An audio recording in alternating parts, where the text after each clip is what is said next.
Historia con Alfonso Gómez Rossi.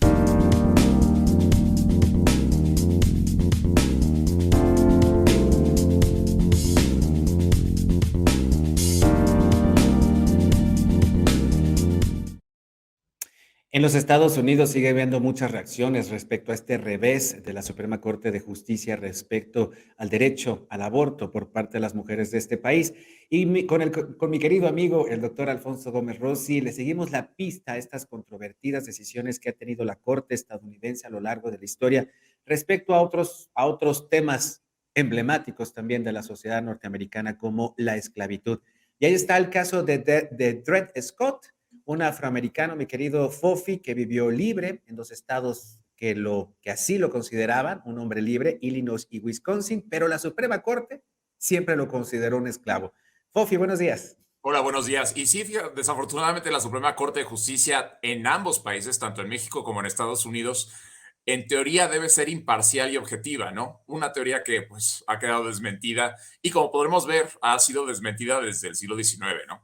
Ahora bien, en los artículos tercero y sexto de la Constitución estadounidense se estableció que existiría una Suprema Corte de Justicia que regularía las leyes del país, pero esto no quedaba muy claro. Entonces, la Suprema Corte de Justicia de Estados Unidos empezó a determinar ciertas decisiones y a partir de eso se sentó un precedente que determinó cuál era el rol real de la Suprema Corte de Justicia, que en la Constitución quedaba un poco vago, ¿no? Ahora bien, cuando Estados Unidos se independiza, los estados se consideraban más autónomos de lo que son en la actualidad. Se consideraba que Estados Unidos era una confederación en la que los Estados Unidos legislaban sobre ellos mismos y cedían solamente una pequeña parte de su autonomía para determinar cuáles eran las leyes que los iban a regir o no. En este caso, la Suprema Corte de Justicia entraría y determinaría lo que sería la ley federal.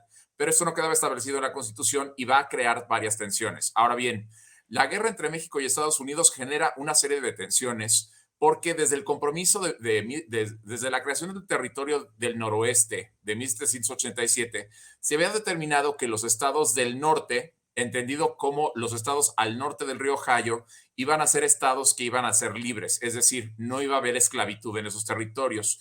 Y los estados al sur del río Ohio sí iban a permitir la esclavitud. Ahora bien, los estados esclavistas no querían este tipo de limitantes y querían que la esclavitud fuera legal en todos los territorios de Estados Unidos, pero para los estados del norte esto no era aceptable. ¿Por qué no era aceptable? Por dos razones. La primera, iba en contra de los principios religiosos de muchas de las personas del norte, sobre todo los grupos de los cuaqueros, veían a la esclavitud como una abominación, aunque la Biblia no condena la esclavitud. Ellos sí veían que la esclavitud era algo pernicioso para la sociedad. No podían concebir que se pudiera alegar que alguien podía ser esclavo de alguien, ¿no? Entonces, por cuestiones religiosas. Y la segunda, los estados del norte se caracterizaban por una industrialización rápida que no estaba ocurriendo en el sur. Y cuando los estados del norte tenían que pagar salarios, mientras que los estados del sur estaban utilizando la esclavitud, sentían que aquí había una desventaja grande para los estados del norte. Y otro problema para muchos era que los estados del sur se caracterizaban por ser estados muy ricos para los dueños de las plantaciones, pero la pobreza gobernaba en general en todas partes. Se consideraba que la economía de las plantaciones no permitía el crecimiento económico de los estados del sur y no había buenos prospectos o buenas oportunidades para las personas que vivían ahí. La guerra entre México y Estados Unidos vino a acelerar el caos, porque en 1820 se determina que la línea 36, de 36 grados era donde empezaban los estados del sur y donde terminaba la esclavitud y empezaba, pero se hace un compromiso que se llama el compromiso de Missouri, en el que Missouri, a pesar de estar al norte de la línea 36, se va a convertir en un estado esclavista. Para 1854, las tensiones están muy altas. ¿Por qué? Porque California, que en teoría debería de haber sido un estado esclavista, se convierte en un estado antiesclavista y los esclavistas sentían que estaban perdiendo el poder. Entonces, los esclavistas estaban representados por el Partido Demócrata y empiezan a pasar una serie de leyes que tienen la finalidad de hacer que la esclavitud sea legal en todos los territorios de Estados Unidos, ¿no? Y de acuerdo al acta de Kansas-Nebraska, Kansas y Nebraska eran un territorio federal, pero en teoría ellos no iban a ser estados esclavistas, pero los plantadores esclavistas hacen una serie de maniobras corruptas que convierten a Kansas, en teoría, en un estado esclavista. Y entonces nos encontramos inmersos en este momento y surge el caso de Dred Scott. ¿Quién era Dred Scott? Dred Scott era un esclavo que fue comprado por su dueño en el estado de Luisiana. Su dueño era un doctor militar que trabajaba en los estados del norte. Entonces, él compra a Dred Scott en el sur, se lo lleva consigo mismo como su esclavo personal a las bases militares en Illinois y Wisconsin. Dred Scott ahí conoce a su esposa, que era una mujer africana, pero que era libre, y se casa con ella. Cuando se casa con ella, ella pierde su libertad y se convierte en una esclava. Tienen 2 hijas. Una de las hijas nace en los estados libres del norte.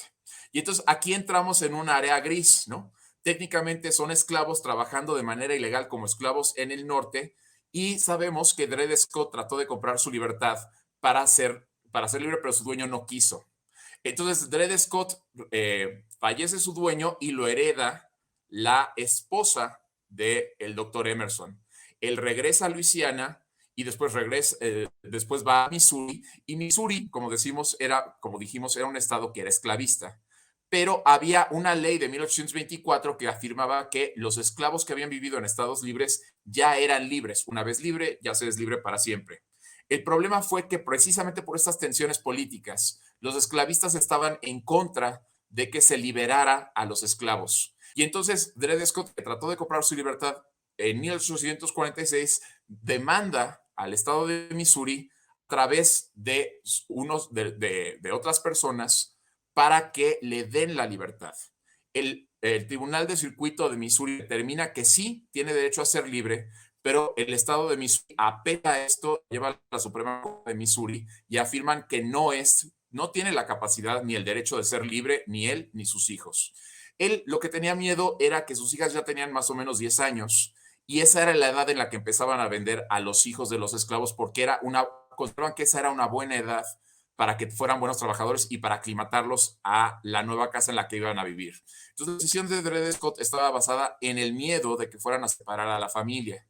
La Suprema Corte de Justicia de la Nación toma este caso y decide determinar que, a pesar de que el circuito bajo de la Corte de Missouri le había dado la libertad, Dred Scott no tenía derecho a la libertad. Y no solamente eso, sino que la Suprema Corte de Justicia, que estaba controlada por un demócrata a favor de la esclavitud, determinó que el Congreso no tenía la facultad de determinar cuáles estados iban a ser esclavistas o no.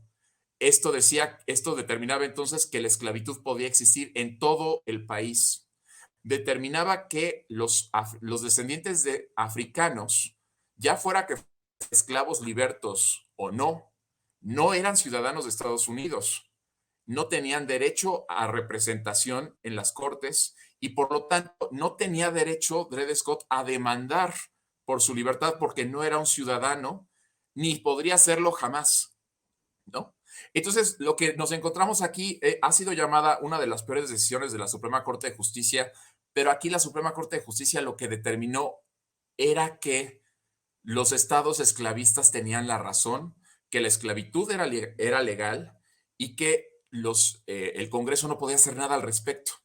Y entonces esto va a ser un caso que empieza como algo insignificante, pero explota en 1857 en Washington, D.C., ¿no? Y pensamos que 1857 es el año, por ejemplo, en el que está ocurriendo la guerra de reforma en México, ¿no? Era un momento de mucha inestabilidad por todo el mundo. Y entonces se determina que pues realmente los estados esclavistas están ganando, ¿no? Ahora, los estados del norte lo que tienen miedo es, si la esclavitud entra en los estados del norte, ¿cómo le hacemos para evitarlo, no? Y cómo le hacemos también para crecer como país, porque la idea aquí era que Estados Unidos tenía tierras en el oeste que había conquistado de México o que había comprado de Francia, y que en los que vivían indígenas, pero que para ellos no contaban. La idea era que los americanos tenían el derecho de irse al oeste y conseguir su propia granja, pero si había plantaciones esclavistas en los estados del norte, esto significaba un problema económico para todos ellos. Entonces, la decisión de Dred Scott fue vista como una pésima decisión, ¿no? Y a final de cuentas va a provocar, o va a ser una de las causas de la guerra civil de Estados Unidos. Y cuando el norte o la Unión gana la guerra civil, declara a través de las enmiendas 13, 14 y 15, que la esclavitud no es permitida y que cualquier persona que nazca en territorio estadounidense tiene derecho a ser estadounidense, ¿no? Y es un ciudadano con todos los derechos. Esto es importante para muchos de nuestros conciudadanos mexicanos que viven en Estados Unidos y tienen hijos, ¿no? Porque fue a partir de esta decisión de Dred Scott y a partir de la guerra civil que se determinó que el nacer dentro del territorio americano es lo que confiere los derechos sin importar la etnicidad, la nacionalidad o de dónde se proviene, ¿no?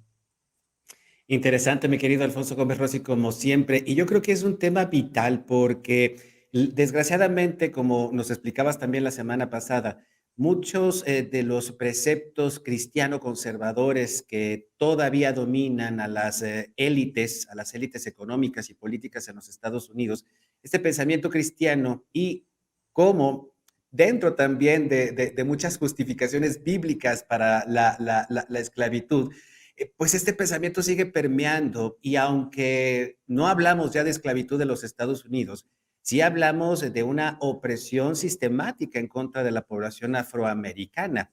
Es decir, a pesar de que los años han transcurrido, a pesar de que en el siglo XX se vivió este movimiento por los derechos civiles, este pensamiento que todavía dominó en el tiempo de Dred Scott es muy identificable en muchas de las acciones que, por ejemplo, toma la policía de cualquier ciudad en contra de un afroamericano que ha infringido la ley, como el reciente caso de un hombre que fue asesinado a 60 disparos por policías en una ciudad norteamericana.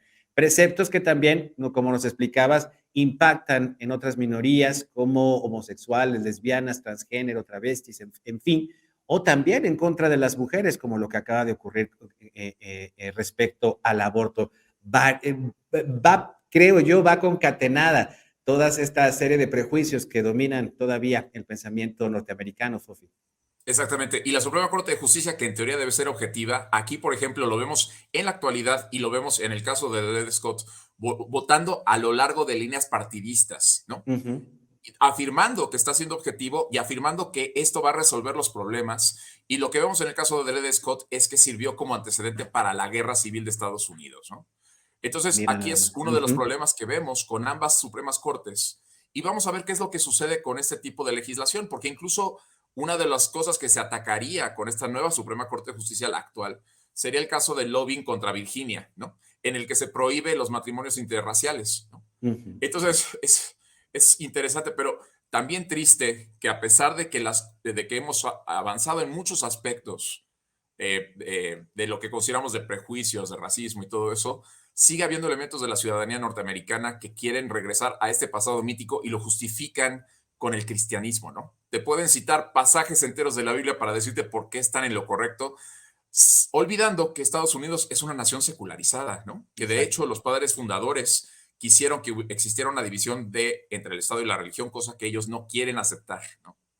Mira nada más. Las enormes contradicciones del gigante económico del mundo, mi querido Alfonso Gómez Rossi, con quien nos toca convivir sin duda alguna a las y los mexicanos.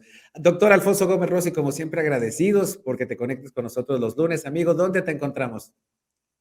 Me encuentran en Twitter, @Fofi5. Y ahí te buscamos. Recibe un abrazo.